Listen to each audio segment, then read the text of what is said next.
Oh, bro, that is loud in the background. Hold on. Well, actually, it's...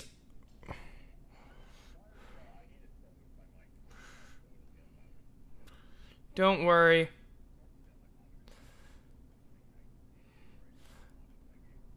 Username... Hold on, I gotta check one thing. At first base, Eugenio Suarez at third base. Tucker Barnhart. Hold on, I gotta get out of here real quick.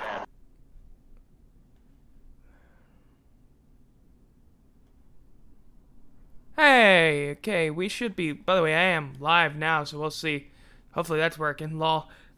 Y'all can't hear what's going on in the background because... afraid there was nothing. Now let's see. Alrighty. Are you saying things? Not right now. Oh, well... Alrighty, you can be heard now. Alrighty. Well, I am live now, so that's good.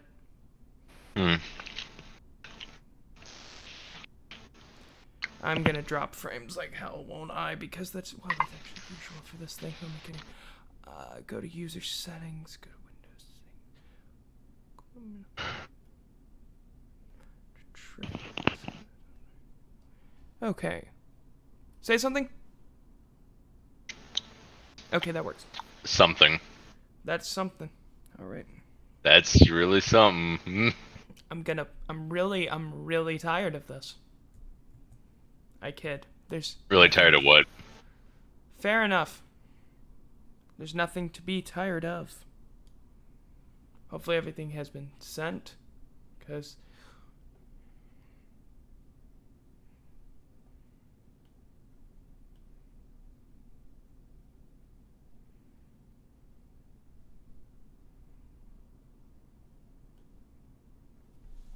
yeah. Just gonna sit here and wait until it's 8 o'clock when everything starts. And gosh, I've got everything up for myself. Got the notes up for myself. Good. I've turned down the volume of the game. Yeah, I can't hear it. That's a good thing. Well, that's because you're not watching the game, yeah. Also, I'm watching it on my computer, so... that's why you can't hear it. True opening night. That's right, reopening night. Yeah. Because they reopened California. Thankfully.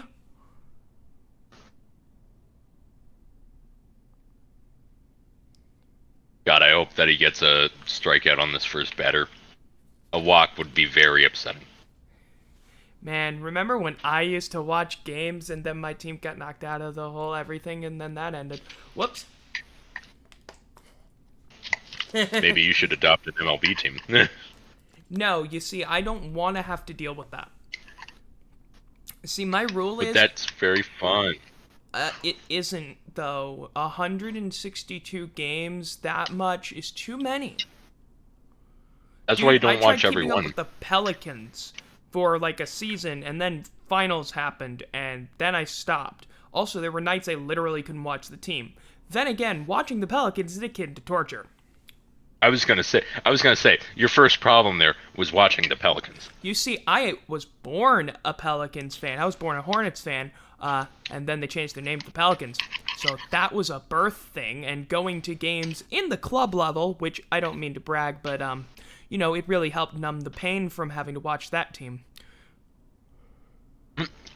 It was cool. I have a DVD somewhere that I need to find of me at a Bobcats game where I got on the... Like, it is the whole of the stuff they showed on the scoreboards.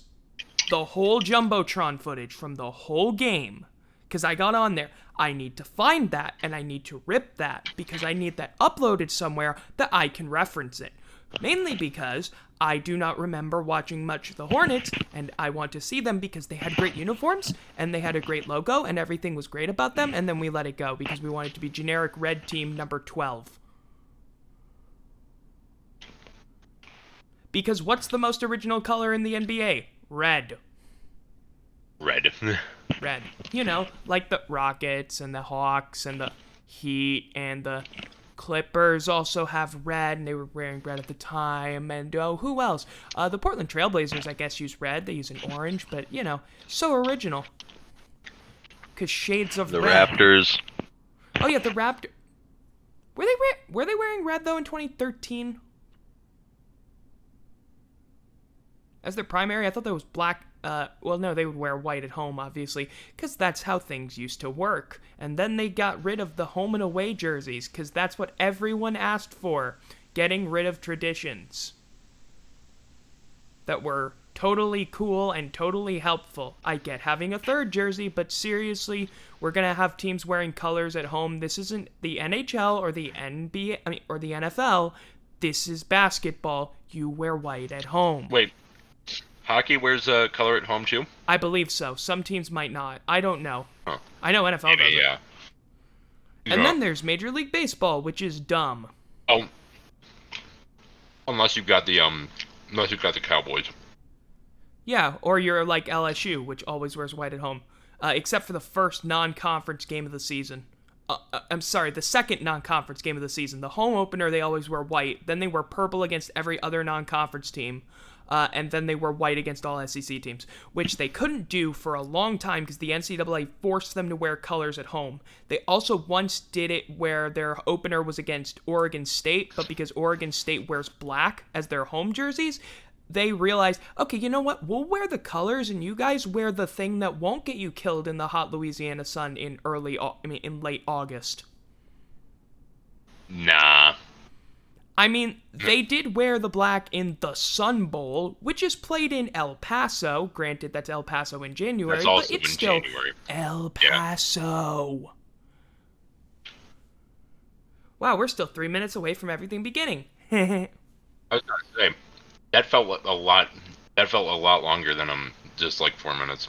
Yeah. Well, still waiting for people to get.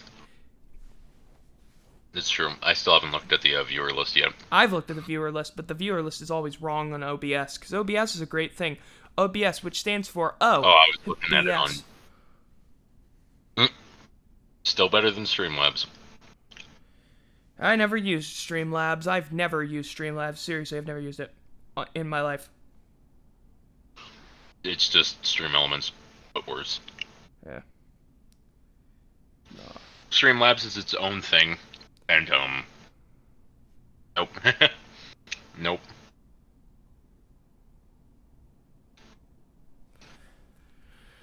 Yep. It's pretty terrible. Let me just add everyone.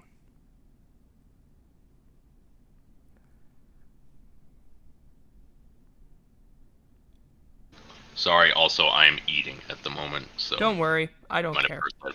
I've eaten during streams. I've eaten during podcasts. No, I drink That's during true. podcasts. I forgot about that. Yeah, no, I've drank water that's sad. during like my recorded podcasts. I mean, I know. I knew what you meant, but I just that sentence is funny in a vacuum. many are.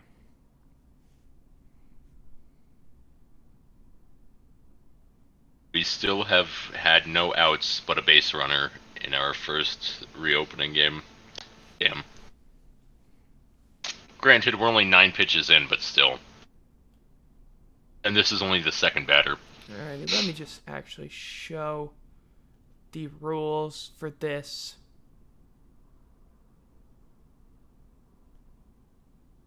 Good, okay, that's on screen. Yes.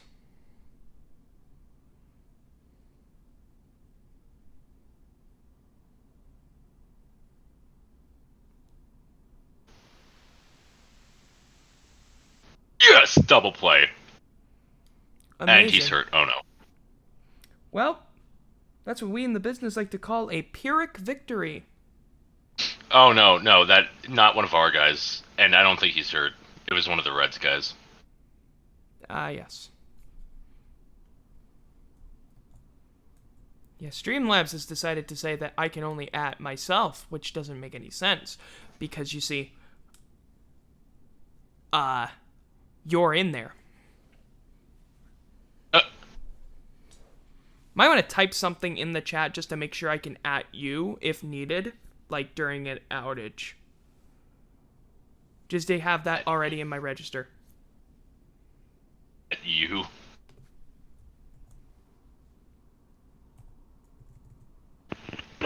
Okay, so it's working. Well, it's 8:01 on my end, and things haven't happened yet. So I'm gonna leave that on in the background just in case things happen, because then I can just be like, hey, here's how this shit works. But anyway, hello everybody, welcome to episode, wow, it's 16 of Goal to Go Live. My internet's better than last time. Maybe that's because I decided to update Windows, because this time Windows didn't decide to give me an update 12 seconds before the stream started. I dropped like 35% of the frames. I want to punch something, but I don't. Yes, and last time we talked about a bunch of stuff, and this time we're talking about even more stuff, because I found more stuff, because that's always a fun time. But before we do that, I want to play y'all a little bit of a teaser for a video I'm working on, because, if you couldn't tell from the fact that I literally just said it, I'm working on a video. So here is the introduction. No fucking way. It's like, I really needed the sarcasm today. Anyway. I'm sorry, I can always help. Yes. Here is the introduction to that video, just audio. I haven't done any of the editing to it yet. It's playing now. As the old saying goes, it ain't over till the fat lady sings, especially in the playoffs, but fans don't always heed this warning. In 1992, Buffalo fans left the Bills-Oilers wildcard game early because there was no way the Bills could overcome a 35-3 deficit. A more recent example occurred during Game 6 of the 2013 NBA Finals, when hundreds of Heat fans infamously exited with 28.2 seconds remaining. But that would never happen with a game that's just about to go to overtime, right? Well, not exactly.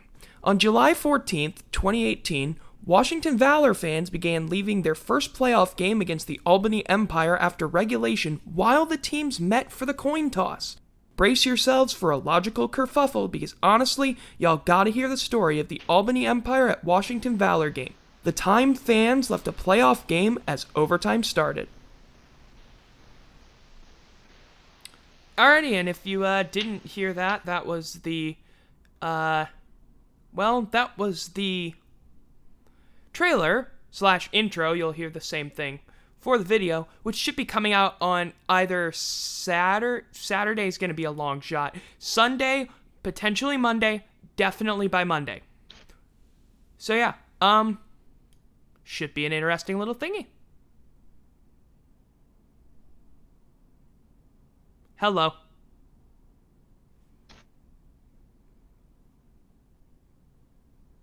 How's it hanging? Yes. Key Higgs is here.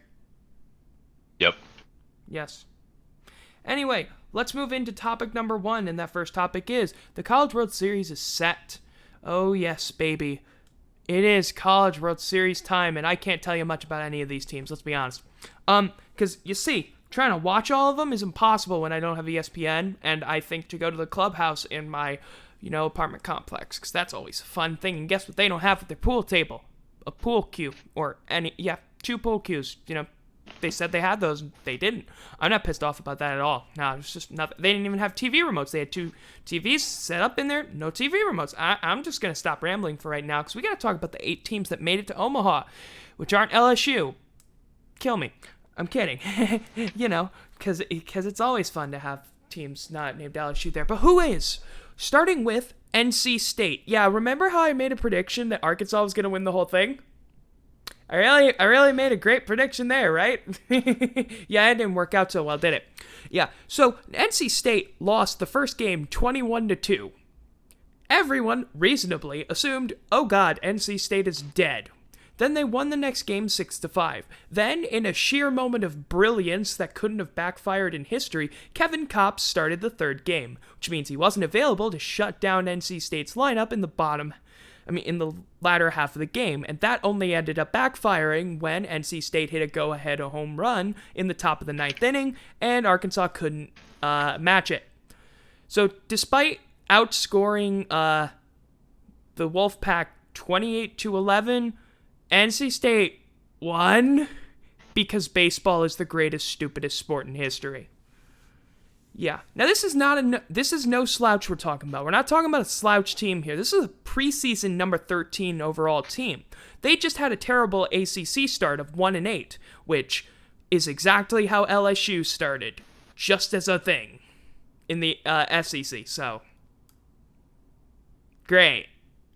Now, this team had a heartbreaking loss in the ACC Tournament Championship game. They lost 1-0 to Duke, but boy, have they made their way to the College World Series. What a story, what a Cinderella. Who do they face? Stanford, the number 9 overall team. They won their 2 games with ease. They were playing on the road in Lubbock, and it didn't matter much to them, did it? Especially not the Heat. They won the first game 15-3 because Texas Tech pitchers couldn't stop throwing them dingers. And then they won the second game 9-0 because, and I think I need to reiterate myself here, they couldn't stop throwing them dingers. I think that's a problem. But here's the thing. NC State plays Stanford. Who has the advantage? Well, NC State's got a bunch of lefties, and Stanford's got a bunch of righties as their starters. Distinct advantage to Stanford in that game. The other teams in Bracket A, because of course these brackets have the same original the original naming as the America East Conference's divisions, if you remember.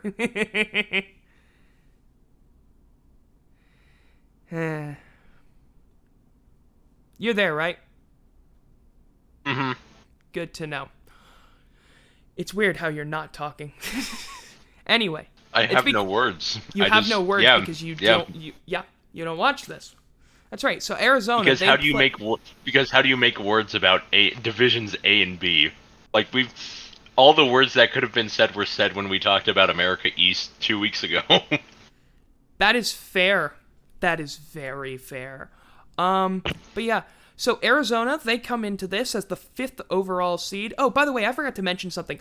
It's been 21 tournaments in a row that the number 1 overall seed hasn't won it. 21 straight. So, to put that into perspective, that's every single tournament in the 21st century. Every single one.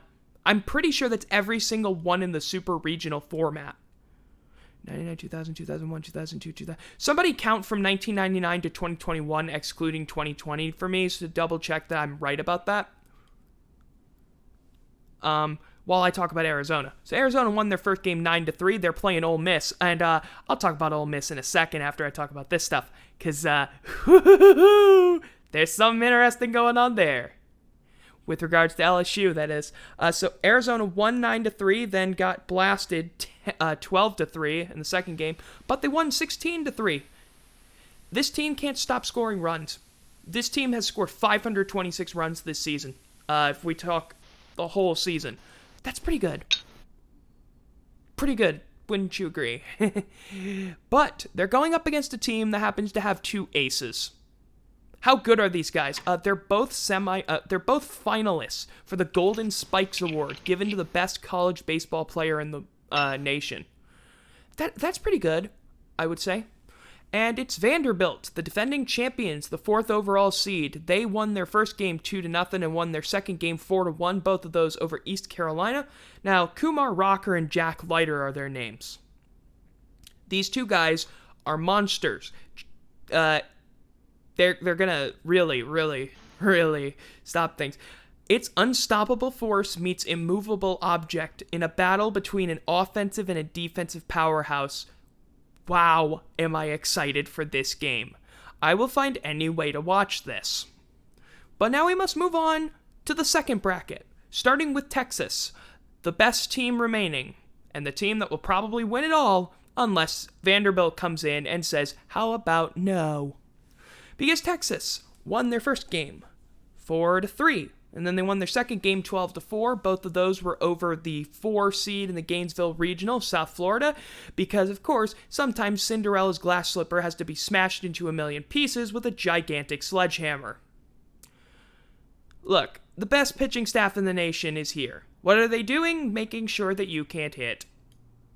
it's tradition now. Things are going to go badly. Then there's Mississippi State. Now, Mississippi State did a thing over the weekend, and it's called break the record for most people to ever attend a super regional game in the history of the NCAA tournament. And yes, we're still dealing with a pandemic. So that's a thing. Mississippi State has the largest crowds in the entire nation, by the way. They just have, like, all the seats. They played Notre Dame, the team that scored 50 runs in 3 games because, reasonable. They won the first game 9-8, lost the second game 9-1, won the third game 11-7. Their pitching staff is decent. It's not great. Texas has the best pitching staff in the nation. Who do you think I give the advantage to? That's right. Next up, UVA. University of Virginia, yep, they beat Dallas Baptist. They lost the first game 6-5, but, that hasn't deterred them yet, has it? They did the same thing in their regional, where they lost the first game and then won the others.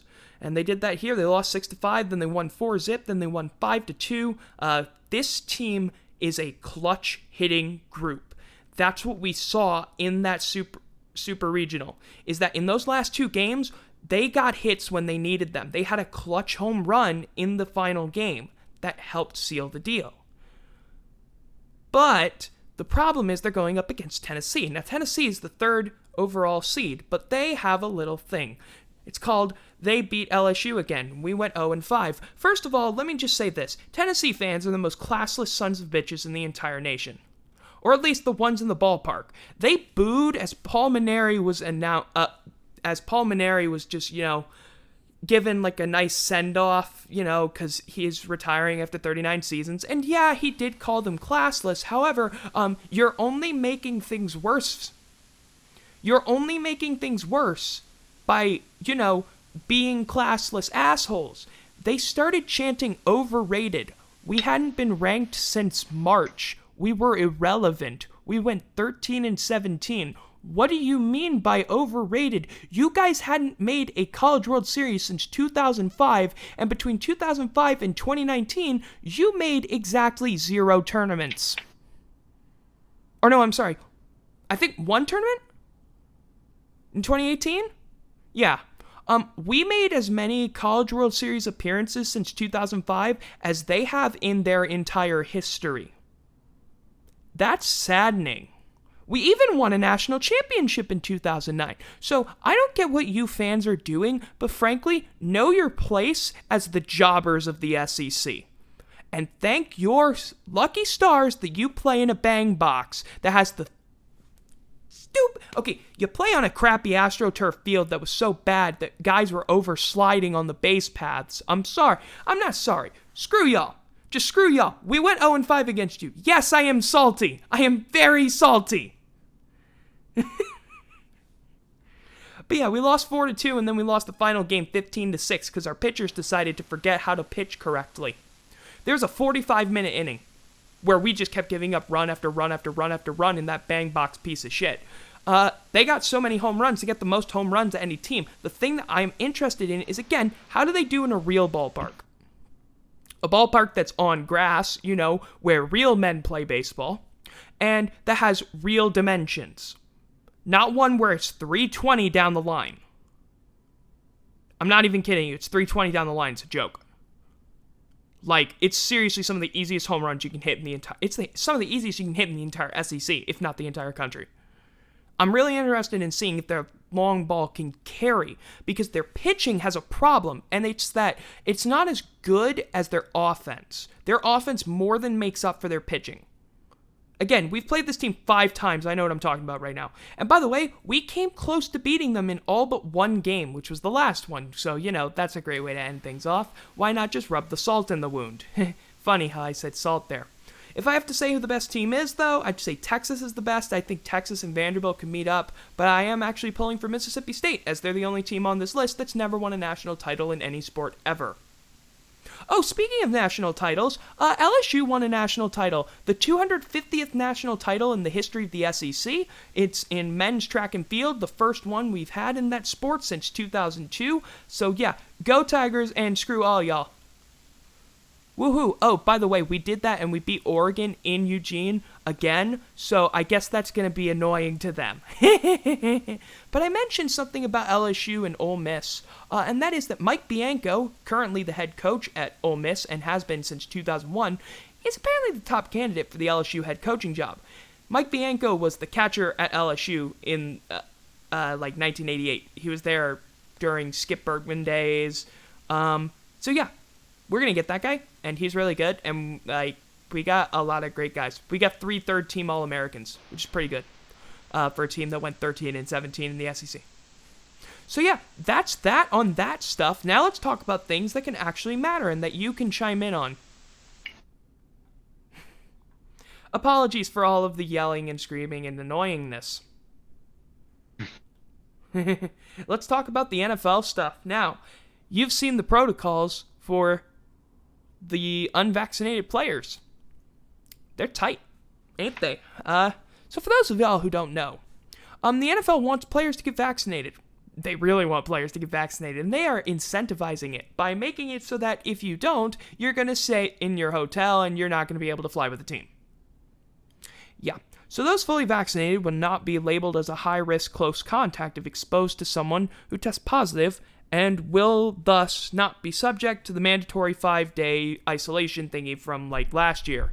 Remember that Broncos game? Yeah, that was a travesty to football. Then those not fully vaccinated are banned from nightclubs, bars, house parties, etc., places an idiot shouldn't be. Violators are subject to fines of a game check of up to $50,000 for a first offense and then more for repeat offenses. Those fines can be levied by both the team and the league. Those not fully vaccinated will be tested daily. Those fully vaccinated will be tested once every 2 weeks.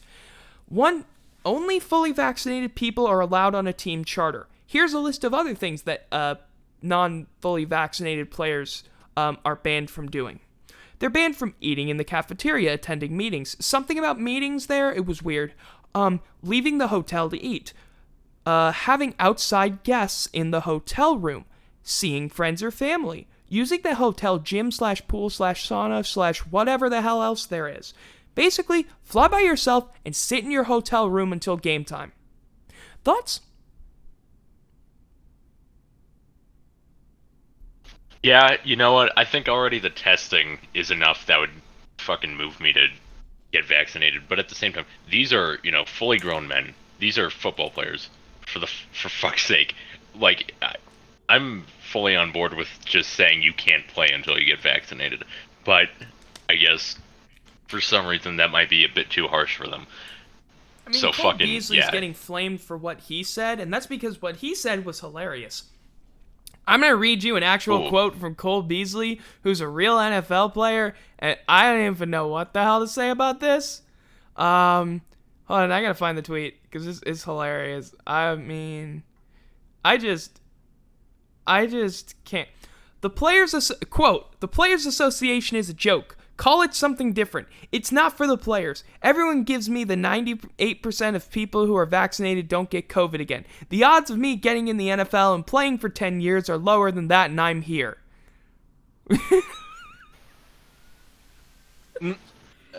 What? Cole, man, bruh. Someone made a really good comment on Reddit, and it's great. There's a great comment on Reddit. They locked the thread. Oh. Jerry Rice didn't fumble on Reddit said, the odds of me bowling a 300 game are less than 1%, but I've done it, which means that I don't need to wear condoms when having sex because the odds of pregnancy and STDs are higher than that. Like, just... I mean, he's getting flamed for good reason, because what the hell do you mean, man? Shit. Bro, do we need to put you in the concussion protocol? I don't want to flame this man, because it's only going to make him less and less, like, willing to do it, but also, bro. Permanent concussion protocol. I think you need to place Vontez perfect in that category. Fuck. Oh my God, he does not need to be in the. Oh my Incognito. God, let's not talk about that man. I see I've set a nerve. I'm a Saints fan, so I don't care about Vontez perfect, but also fuck that guy, and he doesn't deserve to ever play another down. That's just my personal opinion. I just personally think he should never be allowed to play another down in the NFL because he's a bird. He literally is a danger to the entire league. And like, Was he ever reinstated after his last time? I don't remember if he has, and I don't care if he has. I was gonna say I don't think it's an issue anymore. I think at this point, like, he's been suspended, and that's like final. Yeah, which is Besides, good. he's old. Yeah. Yeah, that's true. He is old. And his brain is probably older. Yeah. You know what? I'm gonna skip the Pelicans rant that I said I was gonna do, mainly because I'm gonna save that for my recording. I'm instead going to play you the funniest thing that's ever happened in my entire life, or at least on my podcast, and it's a genuinely one of the funniest things ever. Because it is a rant that I did when Stan Van Gundy was hired. And it is possibly the single funniest thing I think I've ever done. So brace yourselves for what I think is hilarious. By the way, you can find this linked below. Okay. I don't know if this is a bad hire. I don't know if it's a good hire. It's Stan Van Gundy, though. It's Stan Van Gundy. You know, I wouldn't have thought it would have been Stan Van Gundy, guy who was working with the CBS Turner crew. You know, Stan Van Gundy, guy who was at, apparently his first college coaching job was at Clarkson. That's Stan Van Gundy. Coached the Pistons, Stan Van Gundy. Once resigned, Stan Van Gundy. Guy has a younger brother who's in the NBA, Stan Van Gundy. Now the coach of the Pelicans, Stan Van Gundy. Guy who isn't Tyronn Lue like I was hoping it would be, but apparently the Clippers could find a way to get him. Stan Van Gundy. Not Doc Rivers, like we were ever going to land Doc Rivers. Stan Van Gundy. Guy who, does he really have a proven track record of winning? Stan Van Gundy.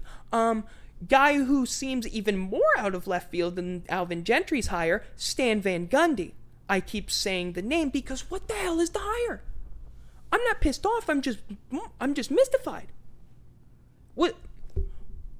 Did you think it was Stan Van Gundy? I didn't think that the guy they would pick would be not a former assistant coach. No, Stan Van Gundy. Not a fired coach, Stan Van Gundy. Not a coach from college ranks that may have wanted to make a move up to the pros, Stan Van Gundy.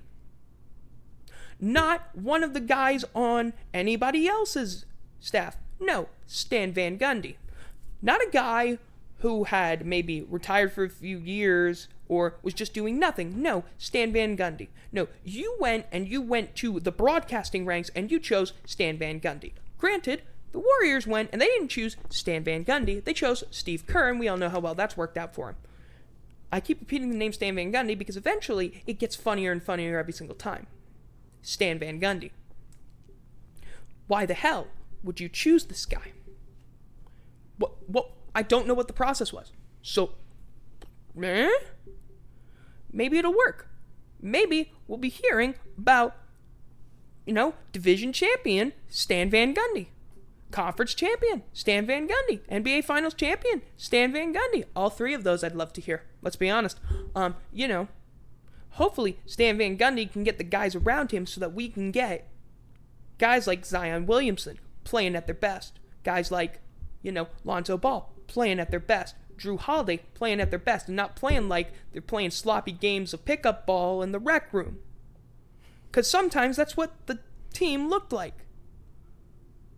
Drew Holiday would sometimes throw these horrible passes that made you wonder whether he was an NBA player, a star NBA player for an NBA franchise, or whether he was a bit of a scrub, even though we all knew he wasn't.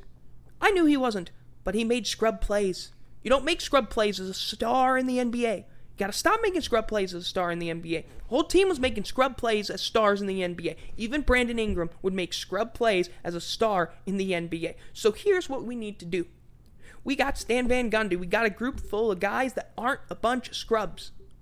These are guys that can play. These are guys that need some work. They need to get together. They need to gel. It's a young group of guys. It's a great core. It's got a chance to be sustainable and winning for many years. But you know what now we have as our linchpin? The one man who is apparently going to do the things that we needed that we couldn't do with Alvin Gentry, that I honestly didn't think we could do with Alvin Gentry, and his name is Stan the Man, the Plan, the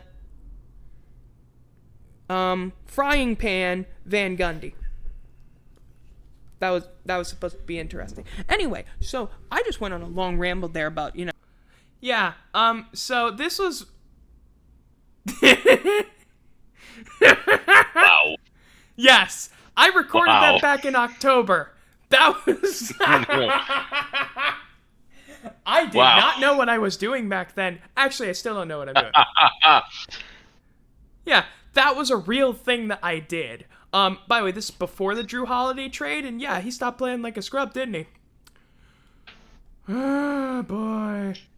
Look, all I gotta say is that Zion Williamson playing for 3 different head coaches in 3 years is a problem.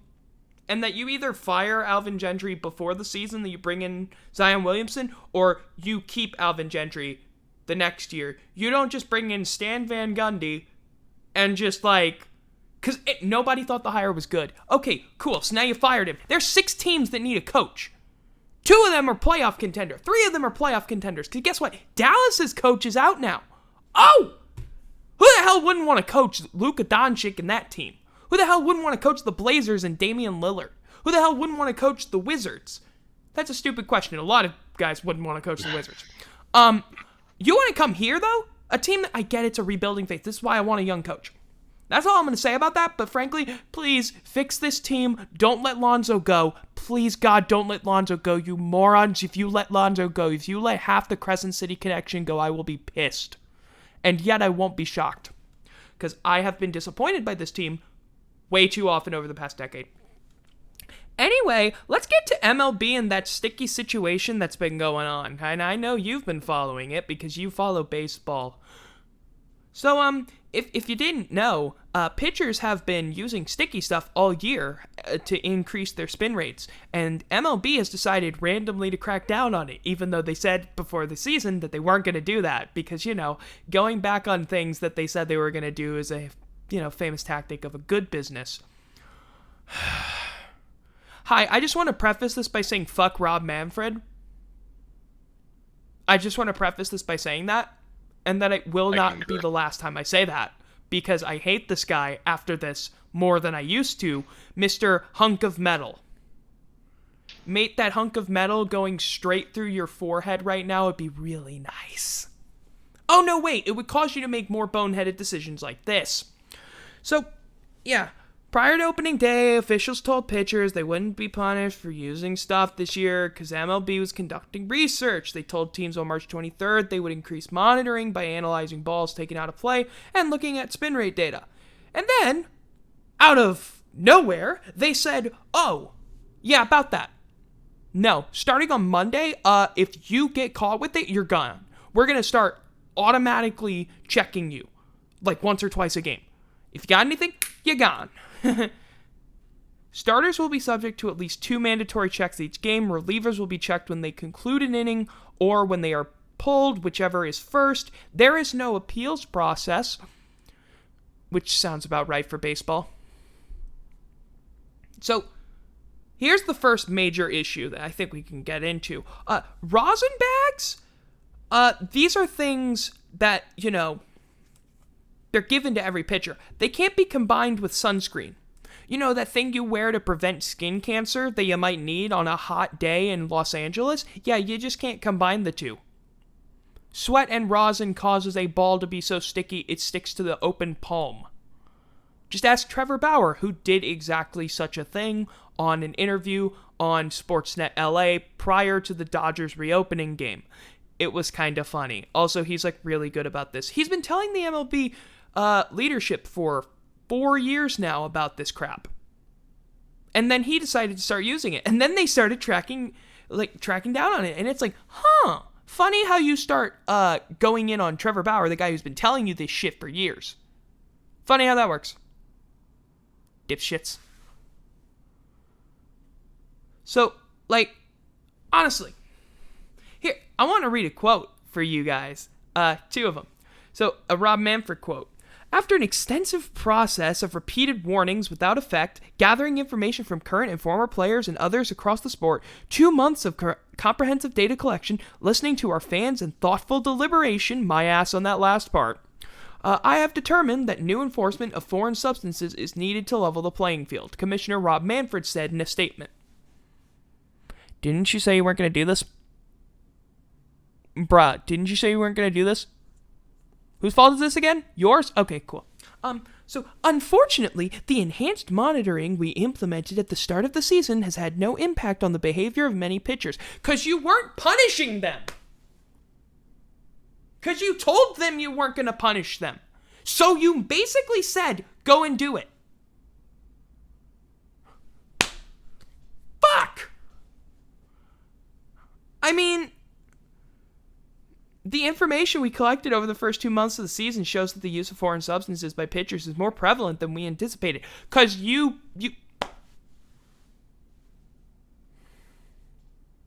We have taken these steps to police the use of foreign substances by pitchers this season because such brazen violations of the rules directly impact the fairness of the competition, the safety of our players, and the quality of the product on the field. Yeah, no fucking shit. Why the hell didn't you address this beforehand? Or after the season? Can't do this in the middle of the season, and there's a reason for that. So there's a pitcher for the Rays. His name is Tyler Glass now, and he just tore his UCL. You know why he tore his UCL? Well, he blames it on the sticky stuff, because he had to stop using it. And basically, he has to dig into the ball more, and then, if you don't know where your UCL is, take your elbow. Feel your elbow tip. That's your UCL. That's where your UCL is. It's the thing that makes your forearm go. So basically, you need that in order to throw a baseball. Right? So he tore it. So that's going to require surgery, which is not cheap. Granted, it's not like the MLB ownership and leadership and idiocy could have prevented this. It's not like this is being done by a bunch of idiots who don't know how to baseball. It's not that they could fix this problem.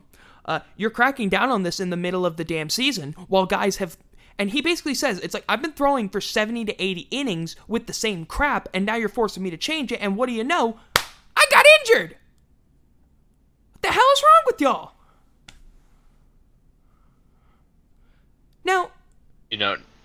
MLB leadership and hypocrisy, name a better combo. This is just... It's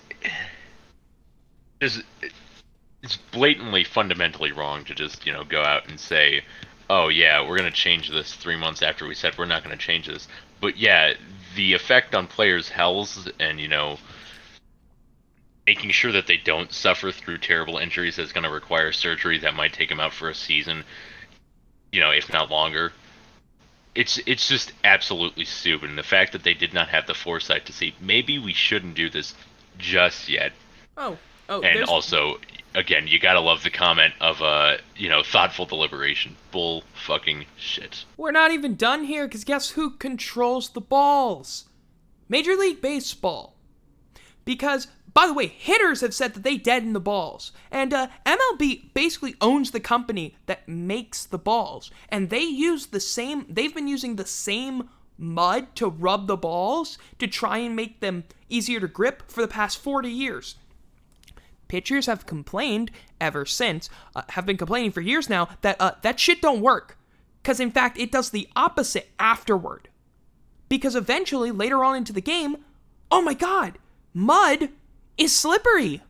Who could have ever figured this out? So,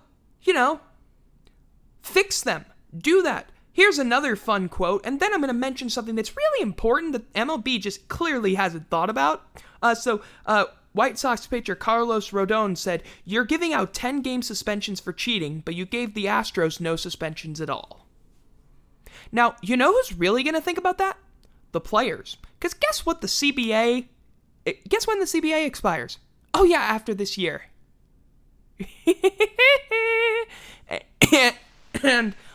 Yeah, MLB has gotten on the players' bad side. There's going to be a work stoppage. There's going to be a work stoppage. This is not a hypothetical. There will be a work stoppage. And frankly, I will support the players because MLB doesn't deserve shit at this point. Rob Manfred's an absolute tool. I don't know how the owners can keep him there. Because honestly, what's about to happen is a strike that's going to cancel games. Because unless MLB fixes everything now, which they won't because Major League Baseball is a sport, run by a bunch of people who don't like change, even though change is something important to all sports. Like, you guys are really slow. Come on. The unwritten rules bullshit is part of what's holding back baseball, but also it's Rob Manfred continuing to institute bullshit like this. I know this is a rule that's on the books. You haven't enforced it. You refuse to enforce it. So piss off. You really are trying to cause a work stoppage. This is going to be your fault. Because when the players are arguing, you don't care about... Because you're causing injuries with this. Because if only you could just get a better substance. If only you'd been working on this for, the past 4 years, like Trevor Bauer's been telling you, one of your players, but you just don't want to listen to him? Fine then. The players will remember this. And they'll use it as leverage.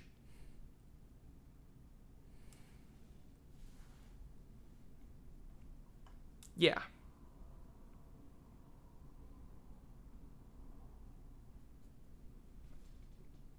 You got thoughts on that idea about how that's going to impact the work stoppage?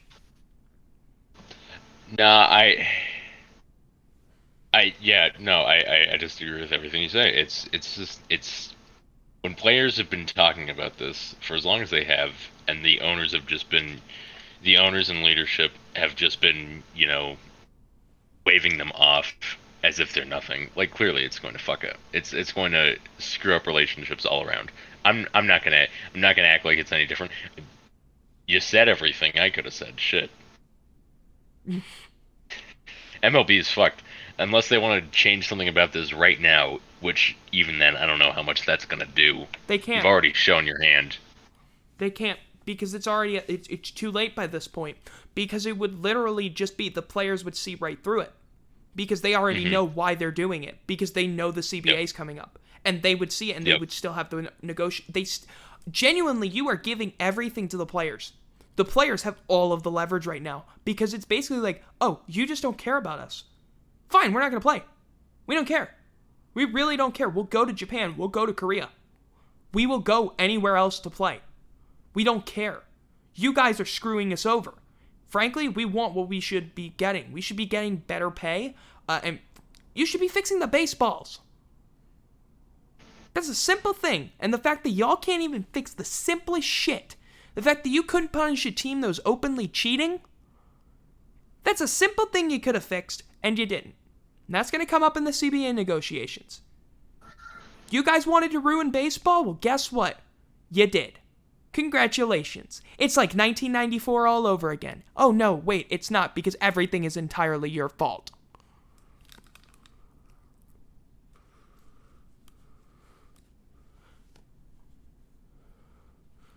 So I want to ask you a question. Which would you rather talk about right now? ESPN controlling the CFB narrative or Bo Schembechler being a total fraud? Ooh, I want to save the more fun one for later, so let's talk about the ESPN and college football playoff. Yes. Well, okay. So this is a thing that actually does believe is a discussion tactic. Because by the time the college football playoff is set to expand in 2025, ESPN will own the rights to roughly 80% of all games at the FBS level. 80%. Because by that time, CBS is going to lose the SEC rights. So they'll have the rights to everything except for, I think, Pac-12 and Big Ten. And even then, they still have Big Ten and Pac-12 games. They get Pac-12 after dark, which is, big deal for them. But, that means what they can do is control the narrative. Alrighty, they have full rights to the college football playoff. You want to know why this narrative's been so structured around the college football playoff? I think we can blame ESPN for it. At least partially. Because think about it. Why don't people like ESPN? Why do people like Fox as an alternative? Because they aren't talking about the CFP all the time. Because they aren't always talking about the fact that, oh, who's in? Ooh. No. They aren't. And that's why they're seen as a good alternative. They also have Gus Johnson, and frankly, who wouldn't want that? By the way, Gus Johnson is calling LSU's opening game, and unfortunately, I have to be at the game instead of watching Gus Johnson call the greatest thing ever. So that's an unfortunate thing I'll have to rectify when I get home. Sorry, I'm making predictions about me being in the Rose Bowl on a nice September night as we kick the shit out of UCLA. Here's the thing about ESPN.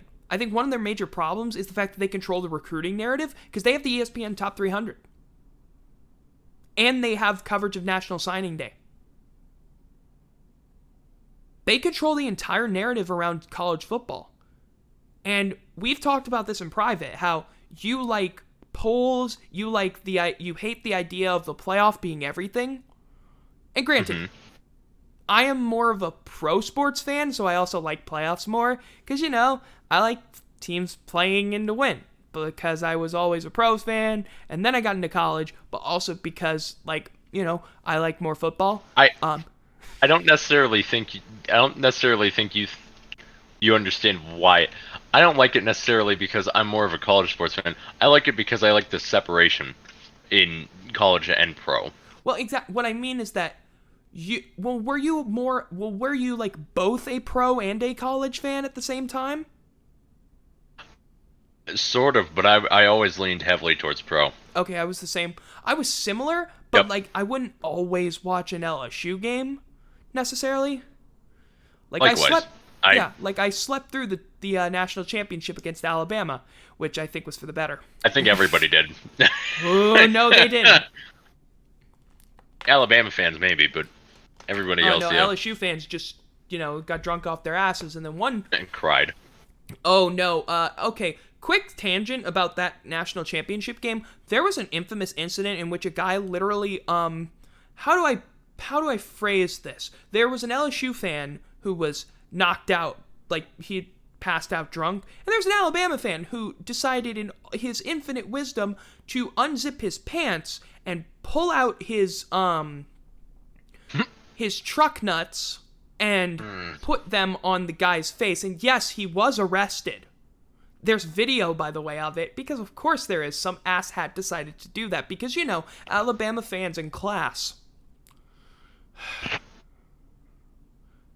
But there are no Tennessee fans, and that's why those two bastards are good rivals for each other.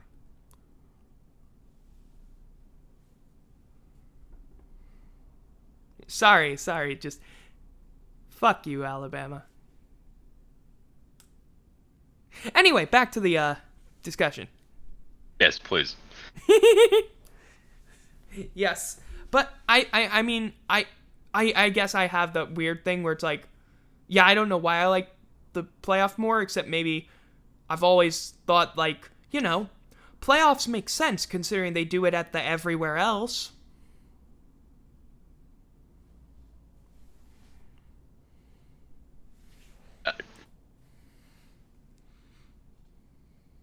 I'm just gonna say I'm a NASCAR fan. Just because they do it everywhere else doesn't mean it works everywhere else. That is fair. That is fair. Let me just say that. Let me just put that out there. But then again, they do it at every other level of football, of the same sport. They don't do that at every other level of racing. Ain't no other level of racing does it. Yeah. So that is a tad different. That's apples to oranges. I'm comparing apples to apples. I'm comparing D1 FBS football to D1 FCS football, which is apples to apples because they're both football. True. I mean, you can argue about which apple looks more presentable or which apple tastes better, but they're both apples. D1 FCS. In both cases. Just because they haven't gotten to the point where they're playing almost like pros, It's bad enough so that it's still somewhat fun to watch. Have you watched the Sun Belt? That is an overglorified FCS conference. That's because half of them come from the FCS, let's not forget. Okay, all of them come from the FCS. All of them were at one point in FCS school. I mean, but even then, like, half of them, yeah, they were, I'm sure they all were, like, I mean, apps, but I'm saying, like, half of them came here within the last 10 years from the FCS. Like, you got Coastal Carolina, Georgia Southern, Charlotte was CSA, App State, Texas State, Texas State was somebody not else the I'm past trying to 10 recall. years. No, it was the past 10 years. Georgia State. Yeah. Georgia State, that's the other one I was thinking of. Yep. That is like half So, the conference. yeah, like, clearly. Damn. Yeah, it's like, that's half the conference. And the other half, again, it's probably come there at least in the last 25, 30. Well, Except not maybe UL Lafayette. ULL has been there actually for a long time, since I think the 90s. But yes, I mean the Sun Belt's also had a lot of turnover. Oh yeah, South Alabama too. Don't forget. Yeah. The last Even more college than- football team that I know of that's played a high school football team on their regular season schedule, and they played multiple in their first season. That is incredible. Look it up. I'm not even kidding. They're military academies. All of them were military academies. And now there's a better team in Atlanta. That is incredible. Good job, Georgia Tech. Well, I mean, also, USA is now playing Army in 2030 and 2031, which I think is hilarious. Yep. Which is gonna be, and one of those games is gonna be one of the few that ESPN doesn't carry because CBS owns the coverage to Army games. But I think the other game is going to be carried by ESPN, just like 80% of all other FBS games, and that's why I think it's annoying that they control the narrative. See? Nice segue. Have to admit, nice segue. It was a good one, because I'm... So, wait, that means that Big 12 then runs out for Fox then sometime soon, correct? Well, you see, so ESPN already has Big 12 for some games. They have the Big 12, digital rights too. So, yeah, one Kansas game every single year is on ESPN Plus, because if you really want to torture yourselves, buy ESPN Plus, says the person who has ESPN Plus for $4.99 a month, not $5.99, because I had that earlier. He says, now having watched it in over a month. Oh wait, not over a month. No, I watched the documentary on the Duke lacrosse scandal. Who am I kidding? Which, if you haven't seen, is a... So how many TV... Go ahead. Have you seen Fantastic Lies, the 30 for 30? I have not. However, if I can recall, if this is Duke we're talking about, is this the several players were alleged... Yeah, the false accusation, if you watch it, it's incredible. Yep. It is... Wow, that story is insane. Can you take a guess why they were falsely accused? Forgotten to... Or why the accusation stuck? I do not know. Local politics. Of course. Local politics, as in, the Attorney General was running for his seat. The local Attorney General. Not even kidding on that one. There's more to it in Fantastic Lies, the ESPN 30 for 30, which you can find on ESPN Plus. Man, I'd be a really good corporate shill, ESPN. Wink, wink. Pay me money, please. I'm broke. Pay me money, please. I want money. I don't get money for this thing. I spend a lot of time doing this stuff. Pay me money, please. You know, like you keep paying money to these conferences so that you can keep covering them. Oh, wait, I'm about to really rip into you because, again, they own a lot of games. Because, like, the only games they don't really own, they don't own all of the MAC schedule. They don't own all of... They don't own Hawaii football games. They don't own all the Mountain West. They don't own, I believe, UMass. They don't own UMass, because that's an FBS school. They don't own Notre Dame home games. So Notre Dame... I don't think the jury's still out on whether or not UMass is FBS or FCS. No, they're an FBS independent Somehow, I don't know how either. Somehow. Genuinely, ever since they left the MAC, which I don't even know why they moved up. They seriously should never have moved up. They were an FCS power. What the hell were they thinking? Oh, yeah, the money's going to be there. Nope. But they're like New Mexico State, which, by the way, ESPN also doesn't own those rights. But they do own Liberty's rights. And UConn's rights are owned by... I have no idea. I think that's owned by ESPN as well because of the American contract. Or because of the Big East contract. I don't freaking know. But they own a lot of football, is what I'm saying. They own a lot of football. Big Sky just got put on to ESPN. That was one they didn't own. That was owned by, I think, Pluto. And now it's on ESPN+. Yes, I'm not even kidding. Pluto TV owned the Big Sky package, and now they got it. Because, again, ESPN just wants to own all of college sports. Makes sense. I mean, they own the NCAA championship rights for Division I and all the football rights for everything that isn't NJCAA, which is owned by CBS Sports. Don't question why I know that, by the way. It's because I've seen the highlights. What else? I see. Yeah, I saw the highlights. Hutchinson versus Snow this year. Just please stop questioning my knowledge of college football. Anyway, yeah, so all of this is to say, I don't like ESPN controlling the narrative. Because I think if we realize that ESPN is partially to blame for this crap, I don't like that. Oh, clearly. No. Yeah. It sucks that, such a sport is getting to the point where it's just like almost completely owned by a corporate fuck. And I mean, granted, we're talking about the NCAA here, which is already that, but to have them in the pocket of, a massive media conglomerate that's taking all of the tradition of it. FBS football is a completely separate thing from the NCAA at this point. Because the NCAA barely even... That's true. Yeah, NCAA doesn't officially have a champion for that, which is why I never have counted any championships claimed by FBS schools as an NCAA championship because they weren't bestowed by the NCAA. This is why it took until this year for Ole Miss to finally get an NCAA championship. Because an NCAA recognized championship don't mean squat.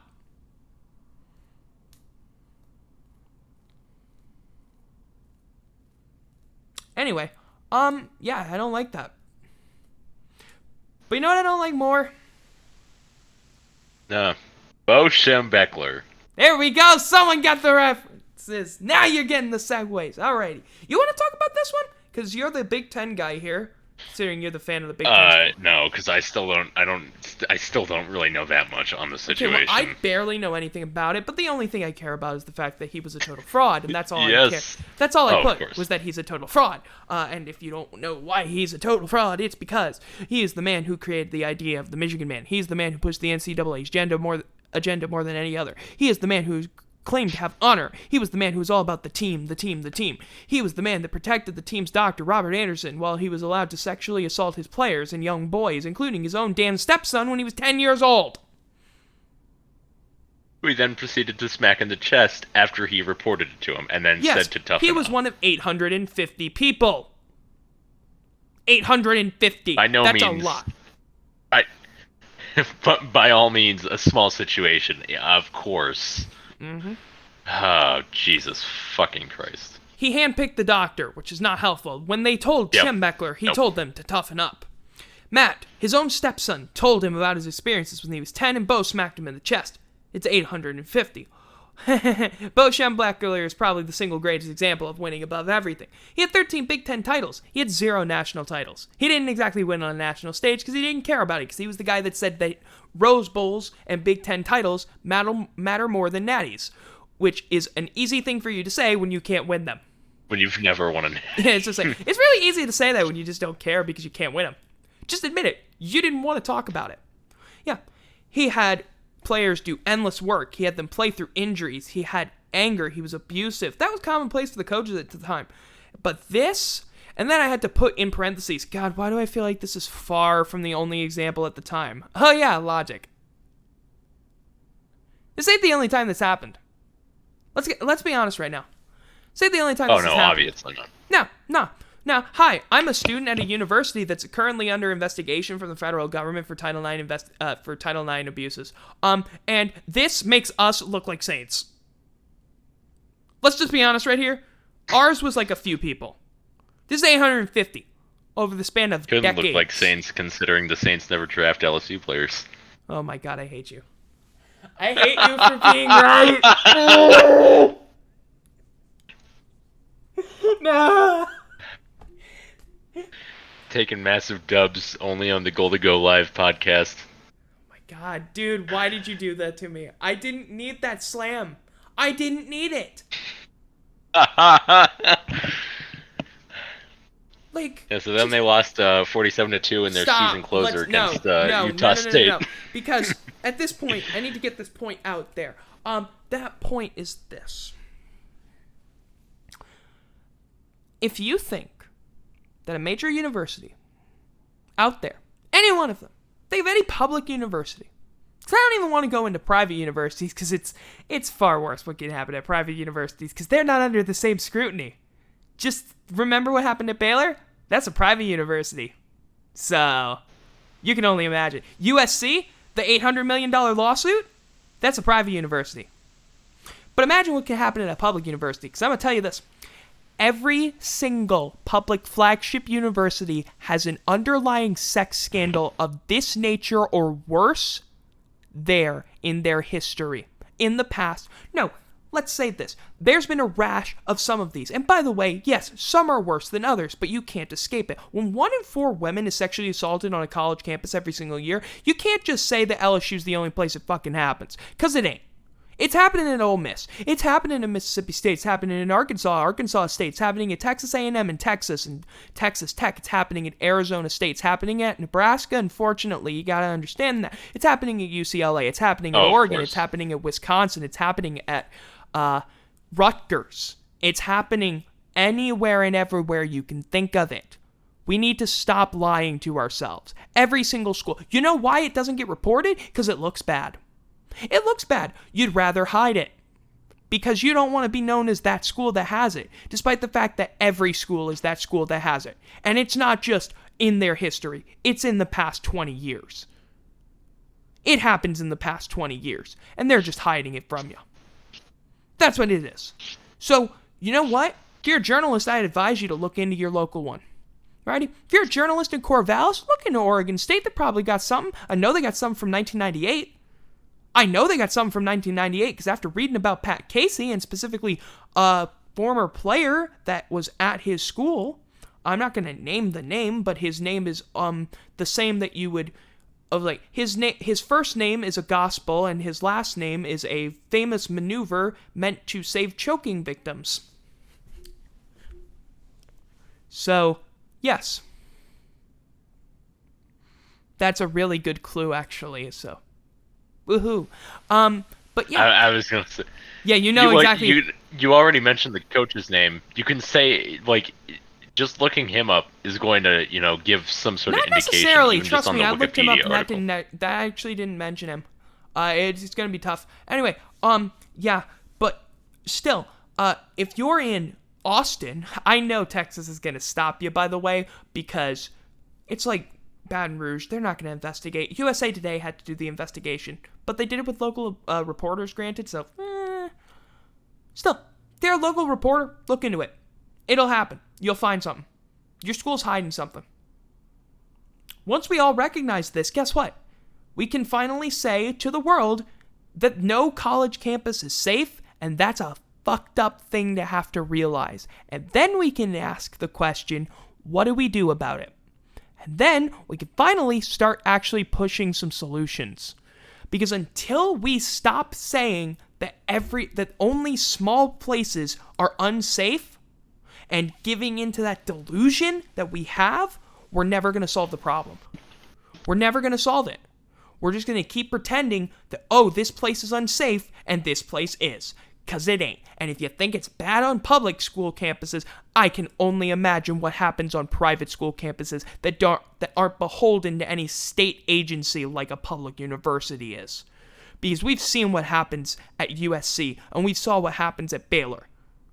I'm not even going to get into certain other schools, BYU, but, you know, hold your schools accountable, because they'll allow shit like this. Funny how this isn't the only time a major state school in the Big Ten's been involved with a massive scandal like this of, you know, a horrible doctor / coach. You know, if you remember Michigan State and Penn State, who else is available? Because there's Michigan State, Penn State, there's Ohio State, and there's, I mean, technically Rutgers, a state college in New Jersey. Granted, they're going to be next, aren't they? Great. Oh, man. Oh, God, no, Shiano Man. No. No! Yeah. Bo Schembechler is a fraud. Thoughts? Agreed. Fuck. Yes. There really isn't much else to say. I tend to really know what I'm saying with this kind of stuff because I'm thinking about it constantly. I mean, look. If you want to be a piece of shit, that is not okay. And you should not be allowed to... By the way, there are 2 bronze statues of the guy. That won't be on campus anymore. They have a hall named after him. That won't be on campus anymore. You know, they're performative Time to move the hall off campus. No. They're performative actions. You know, like when LSU decided, let's strip Darius Geis's name from the record books, because clearly that'll change the fact that we covered up his sexual assaults. We still have one of the guys who covered up Drake Davis's assaults on the damn staff, despite the fact that we've now passed a law that would require him to be fired now, or passed policies, excuse me, not laws. They aren't state laws. They're LSU policies. Oh, you want to know how LSU's doing right now? LSU Shreveport's currently undergoing the fact that they just had to reinstate a whistleblower who was blowing the lid on a huge scandal there with their president, LSU Shreveport's, or like assistant or something, because he was basically, how shall I put this? Asking for girls to do favors for him in exchange for admission. I'm not even shitting with you. This happened. Wow. Why are you shocked by this? I'm not. This is the first time I've ever heard of this. It probably won't be the last.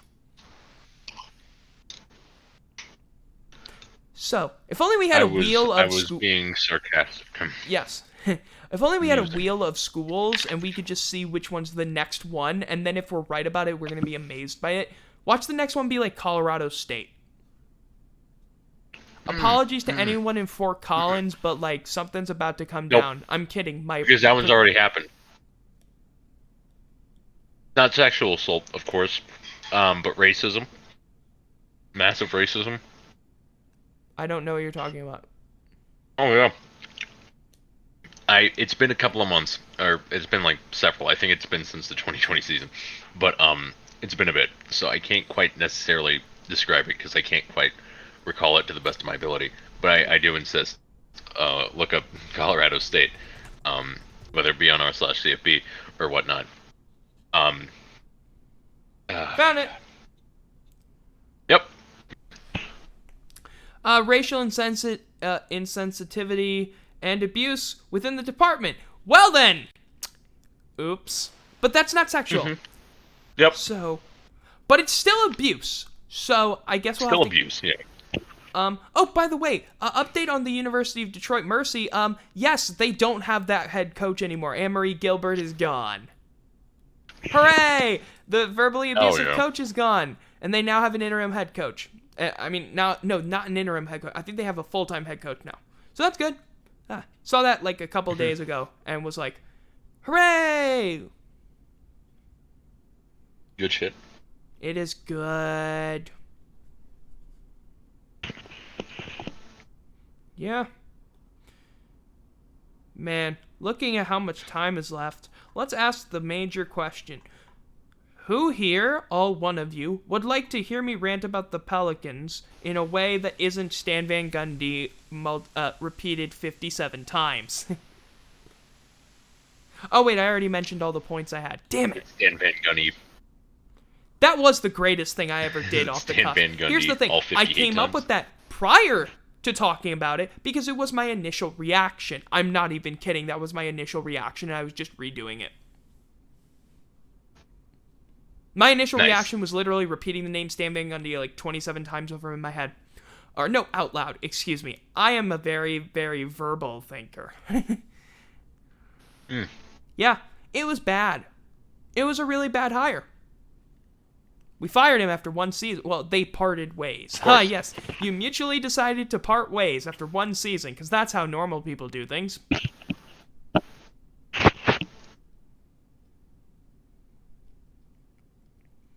Are there any other topics you could think of in the world of sports? I don't really think there's much to talk on about Scott Frost comments about transfers. Yeah, I mean, I'm going to just say, Scott Frost made some comments on transfers, and he basically kind of talked about Luke McCaffrey without talking about Luke McCaffrey, and the McCaffrey brothers stood up for him, despite the fact that Scott Frost said, like, something reasonable about how, like, players who transfer sometimes don't go to the best situation, and sometimes they get delusions in their head from other people, because the dude, he went from Nebraska to... Getting bad advice. Yeah, he took really bad advice, because he's now transferred from 2 schools in 3 months. Which isn't a good thing to do. And now he's at Rice, which is a far cry from Nebraska. I was gonna say, in case anybody wants a little bit of, in case anyone wants a little bit of a recap. Started at Nebraska, was there for I think 2 years. Then he proceeded to leave, saying, you know, I want a chance where I want a place where I have a chance to be starter, reasonable. And then he moved on to Louisville, which has Malik McDowell. Malik McDowell, for anybody that wants to know, is like if Adrian Martinez could throw better and run better and do everything better in every facet of the game. And for those who don't know, Adrian Martinez is the mediocre quarterback of the Nebraska football team. Adrian Martinez. Were they initially named the Deadskins, or we in the Nebraska football team? Well, I'd just say Nebraska football team because, you know, that's what they officially are. The Cornhuskers is a nickname. It's not an official name, it's a nickname.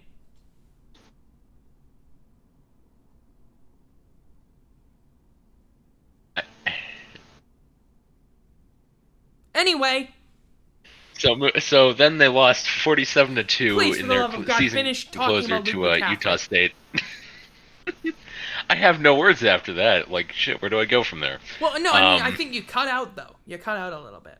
So you talk about him transferring. There's Malik McDowell. Oh no, that was about everything. That was about everything. You know, Malik McDowell. Then, as you said, he transferred to Rice, and of course, a degree from Rice is always a better consolation if, you know, your original goal was to play football. Like, no one's going to scoff at a degree from Rice. But, you know, most players who transfer aren't going to be getting, you know, a degree from Rice or, you know, a possible first-round pick in the NFL draft. Yep. It's just not how it is. It's been a while since there was a first-round pick from Rice. I know clearly, he lucked himself into it. Go ahead. Yeah. Actually, someone was talking today about a funny little thing, which is the transfer from Harvard to LSU, which has happened twice. 2 guys have transferred from Harvard to LSU, including one of the guys who's currently on our team. Because, you know, when you think about transferring out of Harvard, your natural first place to go is LSU. Of course. Well, yeah, I mean... Close second is going to be Nebraska. Yeah, no. First is Alabama, then Nebraska. Oh, man. Scott. Oh, man, I forgot about that. God damn it. he tried putting Alabama and Nebraska in the same breath, and I'm like, dude, this is not... Yeah, really. No, that's how never can been you a thing. How can you put them in the same breath when Alabama can't even produce that good of corn? I'm just straight up stealing that joke from an r/CFB. Dude, you were going to steal enough jokes from them. Oh, of course. What's it? Clearly, like, I have no original jokes of my own. But seriously, it's like, how are you going to put those two in the same breath when Alabama has just won a national championship game? How many years has it taken for them to get Or as many just a national losses as Scott championship in Frost has general. had in all of the years he's been there? Yep. I think it's been since The same How many Scott losses Frost does was he have? led. Because I can actually look through this. Let's just look through this. How many 20. losses does Scott Frost have as a head coach of the, Nebraska Cornhuskers? How many? Because 20 got 20. in 32 games. 20 and 32. That's pretty good. 12 wins in 32 games. You want to know what else was 12 of 32? Joe Jackson's batting percentage in the 1919 World Series. And why do you know that? It's just... Okay, so here's the thing. So he's got 20 losses in how many years? 3. Okay, Nick Saban has 20 losses since 2007. Before he was even the head coach of the Crimson Tide. That is amazing. No, Nick Saban But was I just the find head it coach amazing. in 2007. Nick Saban was hired in 07. Wasn't... Oh, wait. I thought it was 2008. No, 2007. Oh, Everyone forgets 2007. Oh, that that's was the right. year Nick Saban lost to 2007 ULM, was, and he Les went Miles. 7-6. Yep. Yep. Yeah, I am no. recalling Les Miles at LSU. And Nick Saban was Please stop at LSU reminding in me of 2003. who was at LSU again.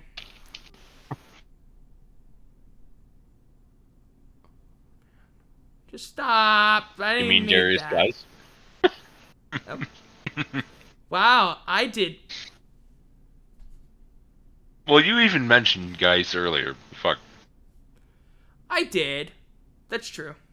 But that was... What are you eating? Let's not talk about it. So then they lost 47-2. That's a good way of ending things. Alrighty, let's not talk about the fact that you're eating... You know what? You're eating Bugles. That's canon now. I'm eating garlic bread. I hate how jealous I am of you right now. It's just frozen garlic bread. Is it frozen? And you haven't heated it? No, it's like frozen and then I heated it. Good. That like you would would have make- been a like you would make mistake. garlic bread. That would have been a crime against humanity. Oh, wait, one last thing I want to mention. So the Los Angeles, so the LA Bowl, this new bowl game, yeah, it's got a new sponsor.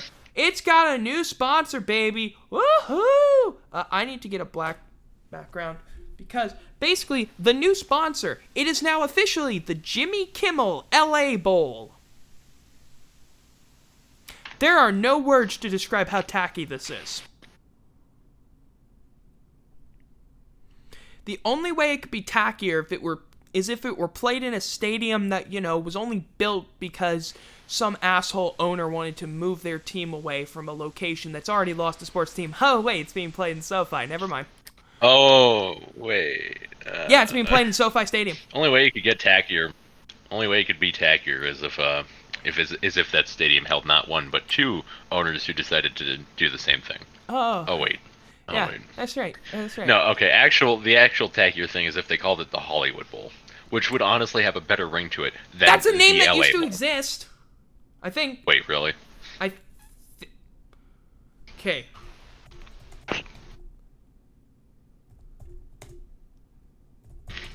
It could have been. I know the Hollywood Bowl is a place. In that case, you couldn't have called it that, so. Where the hell are you? There the hell are you? Where the heck are you?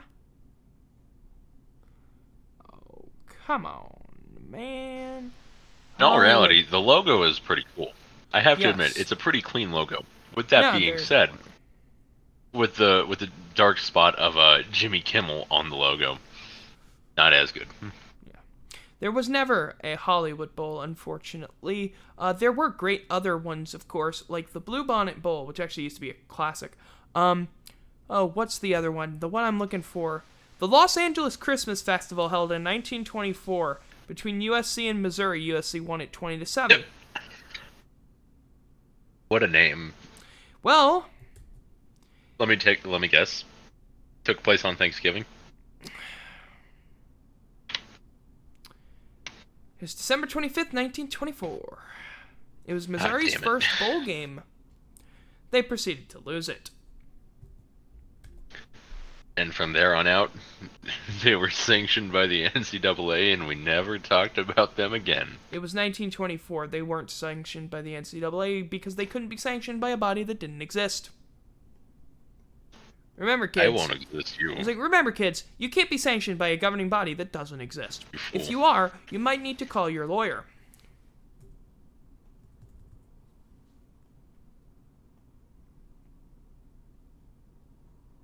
Well, I think that's good enough for us. Yeah, that's gonna do it for this episode of Goal to Go Live.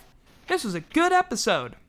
That means the next one's going to be terrible, isn't it? I'm only tempting fate. Hopefully things happen. We need to come up with a discussion topic, because frankly, we didn't have a discussion topic for this episode, because I mainly talked everything, which then again, isn't that how this always works? Yes, so anyway, yeah, that's gonna do it. If you want to find me on Twitter, you can find me at BEN, S, L, A, S, PORTS, or you can look in the Twitch, links. You can find my links there. The link is there to my Twitter, to my YouTube channel. Subscribe there and ring the bell to know when I'm going to be releasing the next video, because I probably won't tell you, because at this point I don't know, because I gotta start editing that baby tomorrow. Woohoo! I don't want to die at all. Please don't. Yeah, you can also find a link there to the Discord server in which we are conducting this call. Please do not hijack this call. I'm really tempting fate with that. Anyway, yeah, and that's gonna do it. So, I've been Ben Schluter. This has been episode 16 of Goal to Go Live. Hopefully you enjoyed it, and until next time.